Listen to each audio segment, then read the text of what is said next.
네, 여러분 반갑습니다. 시바쌤입니다. 자, 지난 영상에 이어서 오늘은 코레일, 자, 여기 보이시는 요 5가지 질문들 한번 공략해 보도록 하겠습니다. 자, 6번 한국철도공사에 입사 후 하고 싶은 일은, 자, 업무 희망인데 직무 적합도하고 조직 적합도를 평가하는 항목이고요. 직무에 대해서 얼마나 관심을 가지고 있는가, 자신의 직무에 대해서 이해를 잘 하고 있는가, 그리고 자신 직무의 역할이 이 코레일에서 어떻게 되는가, 이런 것들을 아는지 평가하는 겁니다. 그래서 한국철도공사 내에서 여러분들이 지원하신 직무의 역할에 대해서 얼마나 잘 알고 있는가, 그리고 이 한국철도공사의 목표나 비전이 있겠죠. 이 비전에 여러분들이 지원하신 직무가 어떻게 기여할 수 있는지 알고 있는가, 요걸 평가하게 됩니다. 이 문항 같은 경우 사전 작업이 조금 필요합니다. 먼저 사전 작업, 직무 기술서 보시고요. 여러분들이 지원하시는 직무의 상세 업무를 조사하십시오.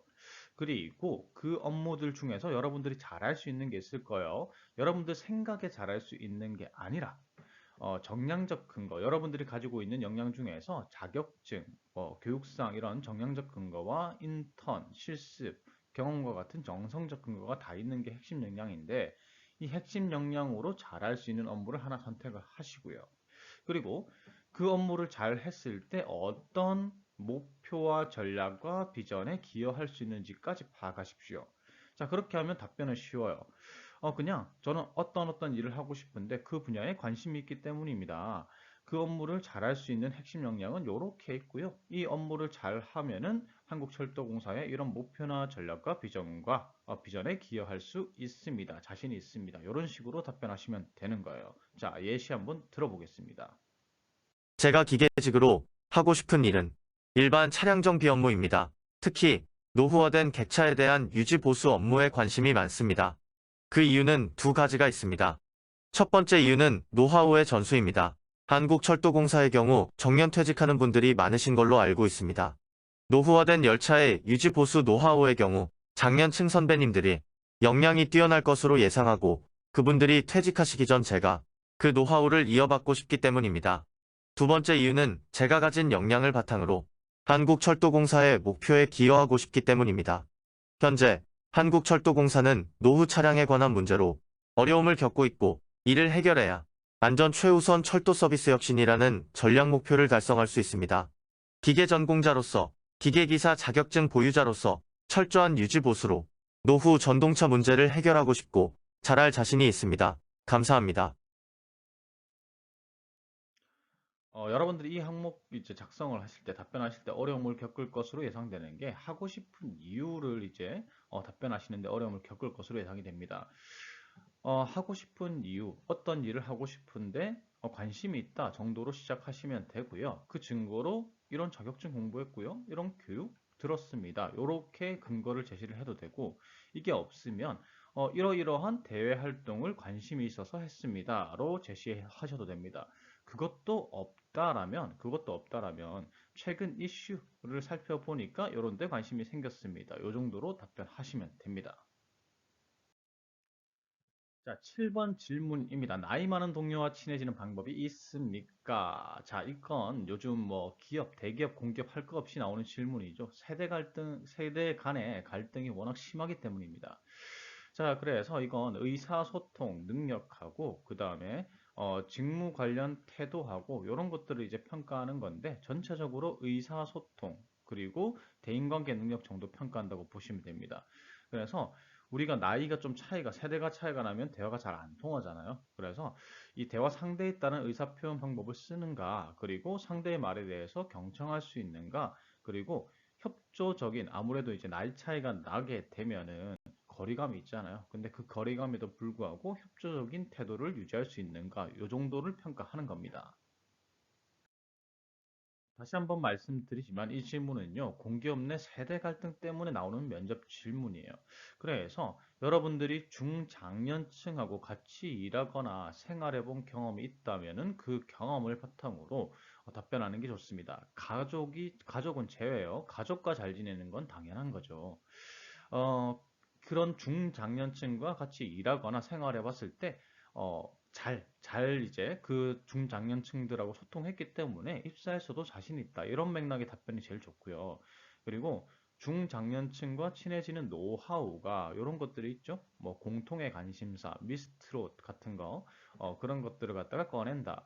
혹은 먼저 다가가는, 적극적으로 다가가서 물어본다. 혹은 예의 범절을 갖춘다. 혹은 우리 세대와 다른, 이 젊은 층 세대와 다른 그들의 가치관을 인정하고 이야기를 듣는다. 이런 것들이 이제 중장년층과 친해지는 노하우입니다. 그래서 이러한 노하우들을 통해서 친해질 수 있었고, 그리고 입사 후에도 친해질 수 있습니다. 이렇게 이제 답변을 하는 거죠. 예시 보겠습니다.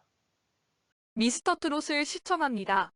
웃으실지도 모르겠지만 저에게 있어 나이 차이가 나는 동료와 친해지는 노하우는 공통의 관심사, 관심 있는 주제로 대화하는 것입니다. 마트 파트타임 근무 중 중장년 아주머니들은 미스터 트롯과 같이 관심 있는 주제만 나오면 표정이 밝아지고 활발하게 대화를 하셨습니다. 그리고 제가 미스터 트롯을 보는지 또 누구를 좋아하는지도 궁금해 하셨습니다. 그래서 저는 미스터 트롯을 유튜브를 통해 시청했고, 그 뒤로 아주머니들과 활발히 대화할 수 있었습니다. 입사 후에도 저는 중장년 선배님들과 친해질 수 있는 제2의 미스터 트롯, 제3의 미스터 트롯을 찾아낼 것입니다. 그리고 그것을 통해 직원들 사이 세대 간의 소통과 화합에 앞장서는 직원이 될 것을 약속드립니다. 자, 미스터 트롯은 예시일 뿐입니다. 예시에서 제가 진짜 전달하고 싶었던 거는 중장년층과 일해봤다는 경험으로 답변해야 된다는 거. 그리고 그들의 공통 관심사를 가지기, 그들과 같은 공통 관심사를 가지기 위해 노력했다는 부분, 이 노하우죠. 그래서 함께한 경험과 소통해본 경험이 있습니다. 그래서 잘할 수 있습니다. 이런 맥락으로 하셔야 한다는 걸 전달하기 위해서 저는 예시를 드린 겁니다. 자, 8번 질문. 상사가 부당한 일을 시켰을 때 어떻게 할 것인가? 자, 이거 공기업에서 정말 많이 나오는 빈출 질문이죠. 뭐 직업 윤리일 수도 있고 갈등 관리일 수도 있고 리더십을 이제 평가하는 건데 직업 윤리를 만약에 평가할 경우에는 규정 준수나 정직을 평가하는 거죠. 상사가 부당한 일을 시켰다면은 원칙에 벗어나거나 그런 일일 수도 있으니까 상사의 부당한 지시와 상관없이 정직과 원칙을 지킬 수 있는가를 평가하는 거고, 그리고 이제 그럼 갈등이 생기겠죠.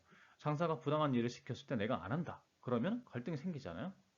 그 상황에서 갈등을 해결할 수 있는가. 그리고 아무리 상사라 할지라도 부당한 일을 시키거나 규정에 위반되는 일을 할 때 올바른 방향으로 유도를 해줘야 되겠죠. 그래서 이런 것들을 할 수 있는 사람인가를 평가하는 항목이 이 항목입니다. 답변 전략은 이러한 맥락의 답변드립니다. 우선은 이 상사가 부당한 일을 시켰다면 그게 우리는 신입사원이에요. 그러면 그게 부당한 일인지 아닌지 알 수가 없잖아요.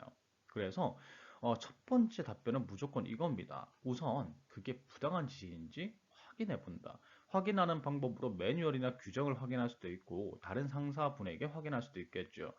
그런데 만약에 규정을 위반하는 부분이다. 그러면 무조건 규정을 지키겠다, 설득하겠다로 가야 되겠죠. 그리고 부당한 일이라고 하면은 규정 위반은 아닌데 이 조직 문화 같은 걸 악화시킬 수 있는 악습과도 같은 부분들이 있을 거예요.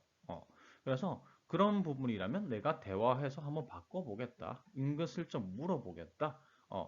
그런 걸 이제 그렇게 이제 전략을 조금 가져가시는 게 좋습니다. 대화해서 풀어나가는 거죠. 그런데 압박 면접으로 이런 게 나올 수도 있겠죠. 그래도 안 되면 안 바뀌면 어떻게 하겠는가라고 하면은 그래도 설득한다. 그래도 설득한다로 가시는 게 좋아요. 그래도 설득해서 설득하는데 왜 그러냐면 이유는 조직의 발전과 기강 유지를 위해서입니다. 그래서 조직의 핑계를 대는 거예요. 그리고 이런 질문이 나올 수도 있습니다. 그러면 상사와 사이가 나빠질 건데 어떻게 하시겠는가? 그러면 여러분들 사례를 하나 가지고 가세요. 무슨 말이냐면 사이가 나빠진 사람과 잘 풀었던 사례. 왜 이 사례를 제시하는지 알겠죠? 사이가 나빴던 사람과 금방 내가 노하우를 이용해서 풀었기 때문에 그 상사와 사이가 나빠지더라도 나는 금방 풀 자신이 있습니다. 요걸로 가는 거죠. 그래서 플롯이 먼저 확인한다. 그리고 설득하겠다. 사이가 나빠지면은 나는 그 사이를 회복할 자신이 있습니다. 이런 식으로 답변을 전략을 가져가시면 됩니다. 우선 제 판단이 틀렸을 수도 있기 때문에 그것이 부당한 지시가 맞는지 규정을 먼저 확인하겠습니다. 부당한 지시인 것이 확인되면 상사분과 대화를 하여 규정이 지켜질 수 있도록 노력할 것입니다. 그렇게 행동하여 조직에 좋은 영향을 준 사례가 있습니다. 택배회사 파트타임 근무 당시 라인 담당자분이 장비를 끄지 않고 정리를 하라는 지시가 있었습니다. 장비를 멈추지 않고 정리를 할 경우 안전사고가 발생할 우려가 있었고 장비를 끈 채 작업을 하는 것이 원칙이었습니다. 때문에 저는 해당 지시에 대한 우려를 직원분에게 전달하였고 라인을 순차적으로 정리하여 시간을 최소화하면 규정도 지키고 작업 효율도 높일 수 있다고 설득하였습니다. 그렇게 제안이 받아들여지고 안전한 작업을 할 수 있었습니다. 상사의 잘못된 지시에 대해 불만만 말하는 직원이 아닌 함께 규정을 준수하고 효율적인 방법을 찾는 사원이 되겠습니다. 자, 예시 잘 들어보셨죠? 이 질문은 뒤에 나오는 압박 질문이 더 힘듭니다. 계속해서 부당한 지시를 유지한다면이라고 이제 질문이 들어오면 제가 말씀드렸죠. 조직을 위해서 계속해서 설득해 보겠다. 이 설득의 과정이 어떻게 되냐면 당사자와 일단 대화해서 설득합니다. 그리고 간접적인 개선 요청을 하죠. 여기서 간접적이라는 건 질문입니다. 질문. 혹시 이렇게 일 처리하는 거 틀린 거 아닙니까? 이런 식으로 간접적으로 개선 요청을 합니다. 그래도 안 되면 내가 먼저 지키는 모습을 보여주고, 그래도 안 되면은, 만약에 팀장님이면 다른 팀장님과 한번 대화를 해보는 겁니다. 자, 여기서부터는 이제 다른 사람을 개입을 시키는 거죠. 그리고 마지막 최후의 보루가 상급자에게 얘기하는 겁니다. 정말 최악의 경우, 최후의 경우 상급자와 얘기하겠다. 이런 스탠스를 유지하는 게 중요합니다. 자, 그다음 느닷없이 면접 때 취미를 물어보는 경우가 있죠. 이거는 뭐 대기업 공개할 것 없이 전통적인 질문이고 이 질문을 왜 하느냐? 조직 적합도를 평가하기 위한 건데 조직 생활의 적응력을 보려고 하는 겁니다. 그러면 취미 생활을 가지고 어떻게 이 조직 적응력을 보려고 하는 건가? 이 협업과 조직 생활에 적합한 태도를 가지고 있는 걸 보려고 하느냐?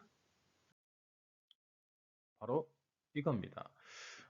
만약에 사람을 좋아하고 사람들과 같이 지내는 걸 좋아하는 사람들은 이렇게 생각을 해요. 요즘은 이거 안 맞는 것 같긴 한데, 혼자 하는 취미가 아닌 같이 하는 취미 생활을 좋아합니다. 그러니까 사람 좋아하는 사람들은 어디 나가는 거 좋아하잖아요. 그래서 동호회 활동이나 동아리, 모임 활동 같은 걸 이제 주로 취미 생활 동안에도 하게 되죠. 그런데 만약에 사람 상대하는 걸 싫어하는 사람은 어때요? 혼자 있는 시간을 중요시 하겠죠. 그래서 혼자 하는 취미 생활을 한다. 이렇게 이제 판단을 하는 겁니다. 그래서 여러분들이 답변할 때는 여가 시간을 어떻게 보냅니까? 취미가 무엇입니까? 라고 하면은 무조건 사람들과 함께 하는 것을 그리고 단체 활동, 동호회나 동아리, 모임과 같은 단체 활동을 하는 걸 갖다가 얘기하시는 게 좋습니다. 그게 답변 전략이에요. 자, 예시 볼게요. 저의 취미는 블록 조립입니다. 사실 블록 조립이 취미가 될 수 있었던 건 동호회 활동이 큽니다. 혼자서 블록 조립을 하다가 같은 취미의 사람들과 어울리고 정보 공유도 하고 싶다는 생각에 동호회 활동을 시작했습니다. 동호회에서는 매주 블록 조립에 대한 이야기를 하고 대형 블록도 같이 완성하는 활동을 하고 있습니다. 처음에는 다양한 나이대의 사람들과 어울리는 게 서먹서먹했지만 지금은 저와 10살 차이가 넘게 나는 회원들과도 자연스럽게 대화할 정도로 익숙해졌습니다. 이런 블록 조립 취미와 동호회 활동 경험은 직장 생활 중 스트레스 관리뿐 아니라 다양한 나이대와 협업해야 하는 직장 생활에 도움이 되리라 확신합니다. 자, 예시 잘 들으셨죠? 블록 조립이라 할지라도 혼자 하는 취미죠. 그걸 동호회 같은 단체 사용과 연결을 시켜야 됩니다. 그리고 압박 질문이 들어올 수 있는데 그 취미 생활을 못할 경우 어떻게 할 것인가? 이렇게 하면은 이제 질문이 나올 수도 있겠죠. 그래서 대안 취미를 반드시 준비하십시오. 이때도 같이 하는 취미를 말씀하셔야겠죠. 자, 그리고 답변의 퀄리티가 좀 높아질 수 있는 방법은 사내 동호회, 코레일에 있는 사내 동호회를 미리 알아보고 그 동호회에 관심이 있다. 이렇게 답변하시면 좋고요. 그리고 이 근무지 주변, 여러분들이 배치받을 근무지 주변에 이런 이제 내 취미 생활을 할 수 있는 공간들이 있더라. 알아보았다. 자, 이런 내용이 들어가면 더 좋습니다. 자, 오늘의 마지막 질문입니다. 친하지 않은 타부서 직원들과 어떻게 친해질 것인가? 이건 뭐 조직생활 적응력을 평가하는 거겠죠. 떻게 사람들과 친해지는지, 친해질 수 있는 능력을 보는 겁니다. 이 질문에 대해서 여러분들이 답변하시는 보통의 일상적인 방법은 요거죠. 친하지 않았던 사람, 다가가기 힘들었던 사람과 친해졌던 경험을 제시하고요. 그래서 그때 친해지기 힘든 사람과 친해진 경험이 있기 때문에 이 친하지 않은 타부서 직원들과 입사 후에도 친해질 수 있습니다. 이렇게 답변하시는 게 일상적입니다. 자, 그것보다 한술 더 뜨는 건 면접 당일을 활용하는 거예요. 면접 당일날 물 한 병 준비하십시오. 여러분들 것까지 해서 두 병을 준비하시고 면접 당일날 같이 대기하는 사람들이 있겠죠? 그 사람들과 얘기를 좀 나누시고 그리고 그 다음에 물 한 병을 주십시오. 그리고 얘기를 이어나가십시오. 그런 다음에 면접장에 들어가서 이렇게 얘기하는 겁니다. 저는 오늘 면접장에서 한 사람과 친해졌습니다. 물이 제가 두 병이 있었는데 목이 말라 보여서 한 병을 주었습니다. 그래서 친해졌죠. 이렇듯 저는 친하지 않은 사람에게 먼저 다가가서 친해질 수 있는 능력이 있습니다. 좀 무섭긴 하죠. 면접 당일날까지 그렇게 계획을 짜서 움직인다는 게 근데 여러분들 생존입니다. 그렇게 답변하면은 그 자리에서 바로 자신의 대인관계 능력을 보여준 거잖아요. 그래서 면접 당일을 조금 활용하셔가지고 자신의 친화력 및 대인관계 능력을 보여주시는 거 굉장히 좋은 전략입니다. 자, 답변 예시 한번 들어볼게요. 친하지 않은 사람과 잘 어울리는 것은 저의 강점입니다. 오늘 면접장에서도 다른 지원자들에게 먼저 다가가 대화를 나누며 긴장을 풀었습니다. 오른쪽 지원자분은 저와 목표도 비슷하고 같은 교통편으로 도착하셔서 공감대가 빠르게 형성되었고 면접 후에도 같이 집으로 이동할 것 같습니다. 왼쪽 분은 계속 손부채질을 하시기에 여분으로 가지고 있던 생수 한 병을 건네드리면서 말을 붙였습니다. 이런 대화들 덕분에 긴장이 많이 풀렸습니다. 입사 후에도 적극적인 태도와 조그마한 친절로 타 부서 직원들에게 먼저 다가가 친해지고 협업에 효율을 더하는 직원이 되겠습니다. 감사합니다. 그래서 예시 들어본 바와 같이 면접 당일을 어떻게 보낼지 생각하는 것도 면접 준비의 일환입니다. 면접 당일 굉장히 활용을 잘 할 수 있습니다. 만약에 이렇게까지 못하겠다 하면은 할 수 없이 과거의 경험으로 이제 친해졌던 경험으로 얘기할 수밖에 없어요. 여러분들의 선택입니다. 자, 다음 시간에는요, 요 5개 질문 해결해 보도록 하고요. 자, 오늘은 여기서 끝입니다. 제 영상이 도움이 됐다면 구독, 좋아요 부탁드리겠습니다.